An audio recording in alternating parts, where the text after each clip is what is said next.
All right, for our last section on conic sections, we will be studying hyperbolas. And we are on section 14.4. Let's advance the slide. All right, what does a hyperbola even look like? I know you recognize the circle, you recognize the ellipse, kind of look like an oval. You recognize the parabola from Algebra 2. Any idea what a hyperbola is going to look like? Kind of sounds like parabola. Well, if you thought it might look like a parabola with a friend, you were right. So this is a hyperbola. See how when you have one that opens up, you also have one that opens down.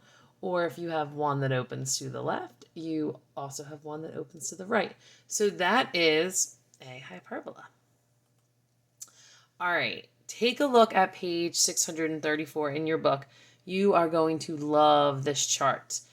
So much to learn from this chart. Looking at the equations initially, first of all, we're dealing with hyperbolas centered at the origin. Just like we did with ellipses, I'm going to stick with one centered at the origin. First thing that really catches my eye is this equation looks so much like the ellipse equation. Can you spot the difference? It's right here, this minus sign. Look, the ellipses had a plus here. The hyperbola has a minus there. So that's how you're going to know the difference between that ellipse and hyperbola. You're going to see the minus in the equation. That's definitely a big deal. We're also going to get into other things. I'm going to put them on the next slide, but I just want to point out it's going to be different for spotting how it opens horizontally or vertically because there's some changes that are going to happen with the A and B. There's some changes with our a squared, b squared, c squared equation. So those are all changes we need to recognize. Again, I'll have them written out for you on the next slide. Couple things I do want you to notice from this picture, though, that are really helpful. Here's the center. Notice the distance from the center to a vertice is still A, just like before. The distance from a center to a covertice is still B, just like before. The difference from a center to a foci point or to one of the focus points is still C, just like before. So it's really nice that we can count on those things to stay the same. Let's look at the vertical one also. Look, difference from center to vertex, A. Difference from center to a covertice, B. Difference from center to a foci point, C.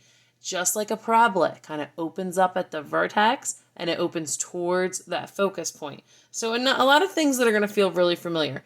We do have this new thing happening with the asymptotes. So you're going to see in a second that when you draw a hyperbola, you find the center, you draw this central rectangle, it's called.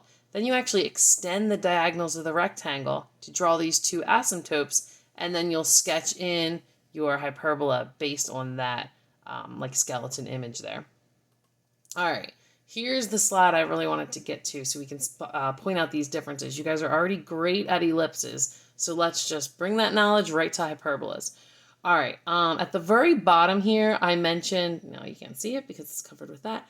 At the very bottom, I noticed ellipse equation has a plus in it. Hyperbola equation has that minus in it. That's how you're going to initially tell the difference.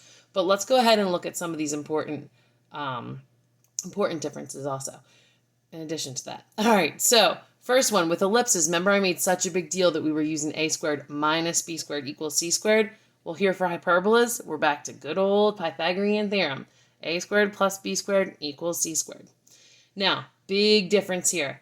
In ellipses, A was always bigger than B, which really helped us in determining if it was horizontal or vertical. That's not going to be the case for hyperbolas.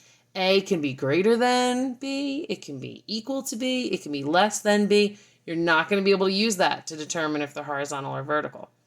Remember with an ellipse, how we used it is the bigger number was A. So it was vertical if the bigger number was under y squared. It was horizontal if the bigger number, again that a squared, was under x squared. Now for hyperbolas, here's what we are going to do. We are going to know that it's vertical if the front number a squared is under y squared, or if it's horizontal if that front number a squared is under x squared. Important difference to note here. So that's how you find a squared in a hyperbola. It's always the number in the front. That wasn't the case with ellipses. That is the case now. A couple vocabulary changes. 2a, again, is still the distance from the vertices. In an ellipse, it was on that major axis, the vertices. However, in a hyperbola, that quote-unquote major axis is now called the transverse axis. There's a change there. All right, let's take a look at 2b. 2b was the distance between the covertices. Still is. On an ellipse, it was located on a minor axis. But on a hyperbola, we are going to call that quote-unquote minor axis the conjugate axis. All right, so really important differences here. Hopefully that'll really help you keep straight your ellipses versus your hyperbolas. All right, back to this chart again. You can kind of like apply some of what we just talked about in the comparison here. See how this a squared is always in the front, and then see how it's under the x squared. So this opens horizontally or left and right. Then when the a squared in the front is under the y squared, it opens vertically, up and down. Super helpful. These asymptote equations at the very bottom of the screen are also going to be helpful as we advance too. So you're going to love this chart. Bookmark this page. All right, let's kind of look at the steps of sketching a hyperbola. First thing you're going to decide is it horizontal or vertical by looking at that a squared number in the front. Then you're going to go ahead and plot the center. It's going to be really easy for us because we're only working at hyperbolas centered at 0, 0. So just put a dot at the origin. Then you're going to go ahead and plot your a and b values, and you're going to sketch that central rectangle. And we will do this. I just want to give you the steps first. Then you're going to extend the diagonals of the central rectangle to draw your asymptotes. Then you can go ahead and calculate C and plot the foci. Remember, to calculate C on a hyperbola, you use regular Pythagorean theorem. A squared plus b squared equals c squared. And then we will use the asymptotes and the vertices to just kind of guide the way we sketch and draw in that hyperbola. So that is the plan. All right, what we have upcoming. We're going to look at 2 examples together right now. Then there is going to be a secret H mission. And then we will go ahead and do our comprehension check questions. So let's head over to the whiteboard for our 2 examples.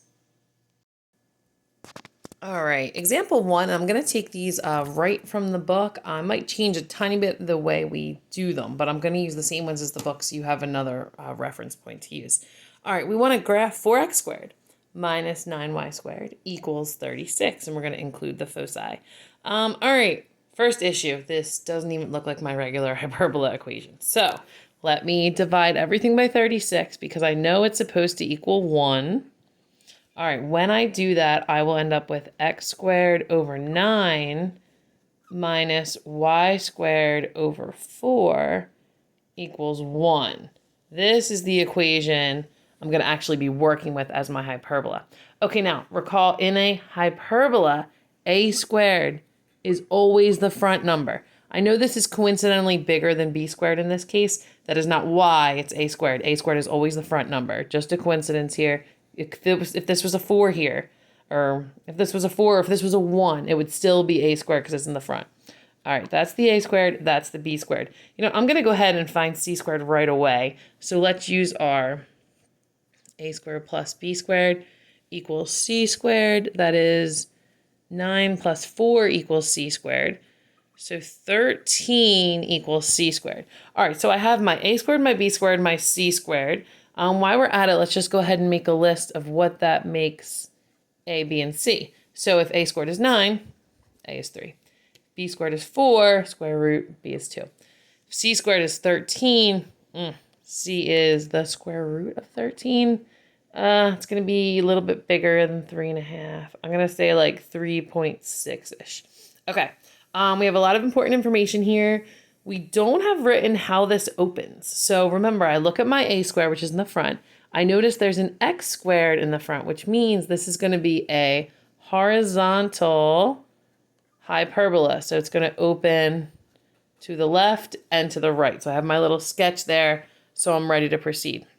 All right, I have a lot of important information here. Let's go ahead and graph this.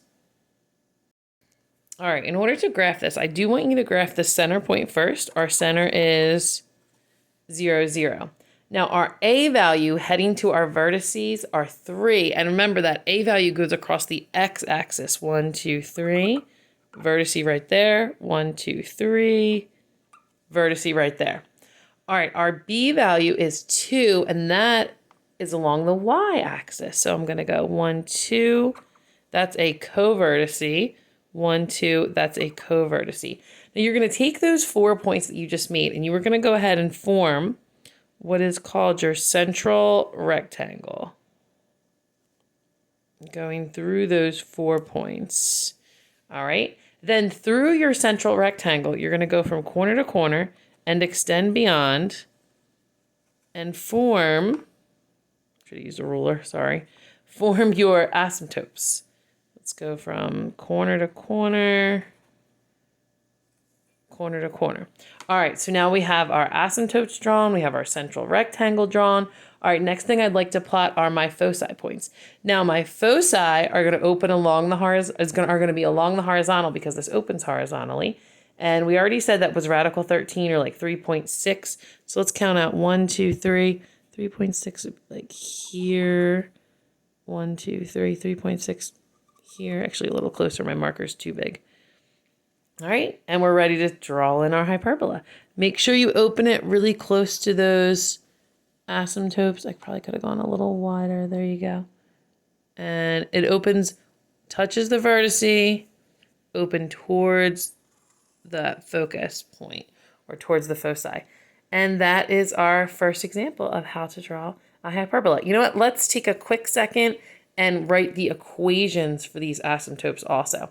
All right, now consulting my chart, I'm on a horizontally open hyperbola. It tells me that the equation of the asymptotes are going to be y equals plus or minus b over a x.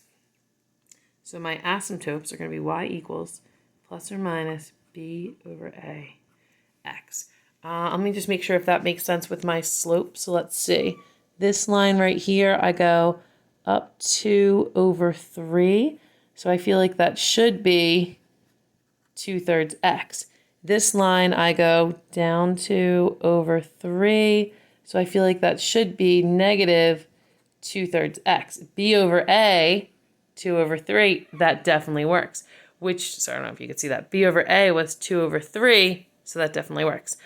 Which means I could just follow this equation here. I just kind of wanted to check it out logically. So the equation of my asymptotes are y equals plus or minus 2/3 x. Why we're giving all our information here, the coordinates of my vertices are plus or minus 3, 0. The coordinates of my co-vertices, vertices were plus or minus 3, 0. Co-vertices, in case you forget what that means, co-vertices are up at 0, plus or minus 2. The coordinates of my foci points are at plus or minus radical 13, 0. Again, I'm sorry, I'm not holding the thing low enough. All right, so vertices, co-vertices, foci points. All right, we have one more example to go. Example 2. Write the equation of the hyperbola with vertices at 0 plus or minus 5 and foci at 0 plus or minus 8 and give equations of the asymptotes. All right, well, this is helpful because if it's telling me the vertices are at 0 plus or minus 5, that must mean that a equals 5 and a squared therefore equals 25. All right, next piece of helpful information. The foci, if they extend out to 8, that means that c equals 8 and c squared equals 64. All right, why don't we go ahead and find b squared? Let's use our classic Pythagorean theorem that we're now allowed to use again, which is nice because we're off ellipses for now. So that's 25 plus b squared equals 64. Subtract 25 from both sides. What is that? 39. Let's see. That makes b squared 39 and b radical 39. Okay. Not the friendliest number, but we're going with it. So a little bigger than 6. I'm not going to graph it, so I'm not going to figure out the exact decimal right now. Okay. Next thing I'd really like to know is which equation to use. So is this a horizontal or a vertical hyperbola? I'm going to just do a quick sketch so I can be sure. So if the vertices are at 0 plus or minus 5, my vertices are on my y-axis. I automatically know this is going to be an up and down. I can confirm it if I want with the foci. Foci are up here, of course, because it's opening up and down. So this is definitely a vertical up-down situation, which means I'm going to use my vertical up-down equation, which means that y squared will be in the front over a squared minus, because this is a hyperbola, x squared over b squared, and that will, of course, equal 1. All right, so let's fill these in, and we'll have our first answer. So that's y squared over 25 minus x squared over 39 equals 1. All right, first equation. You know what? I'm just going to go ahead and use my equation for the asymptotes in here as well. So it says here the equation of my asymptotes for a vertical is y equals plus or minus a over b x. Notice that that is different for the vertical and the horizontal.